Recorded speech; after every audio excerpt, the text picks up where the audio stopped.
భరణి గారు అందులో విలన్ కానీ actually he's a very gentleman. ఆయనకు రావాలని నేను మనస్ఫూర్తిగా కోరుకుంటున్నాను. ఈ ముగ్గురు ఎవరికి వచ్చినా I'll be happy. Suman Shetty గారికి ఏమి ఎలా అనిపించింది? యా, యాక్చువల్లీ ఆయన ఓపెన్ కావడానికి కొంచెం టైం పట్టింది.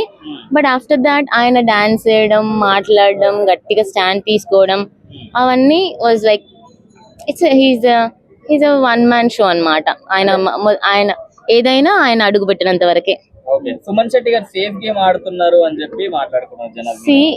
సి జనాలు ఉన్నది అనడానికి. ఇట్స్ లైక్ మీరు బాగా ఆడితే ఏదో ఒక వంక పెడతారు, తక్కువ ఆడితే ఏదో ఒక వంక పెడతారు. వాళ్ళు ఉన్నది మాటలు అనడానికి.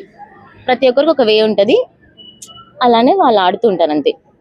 మీరు కమెంట్ ఎన్నైనా చేసుకోవచ్చు, ఒపీనియన్ అది మీ పర్సనల్ ఒపీనియన్. కానీ ఆయన ఆడేది ఎవరి విధానం వాళ్ళది అంతే. రీతు డెమోన్ బాండింగ్ ఎలా ఉంది? యా ఓకే, వాళ్ళు జెన్యున్ లానే అనిపించింది. బట్ ద థింగ్ ఇస్ అందరు ఏమనుకుంటున్నారంటే ఎవరైనా ఎదుగుతున్నారంటే బయట నుంచి లాగడానికి బావిలో కప్పలు ఉంటూనే ఉంటారు.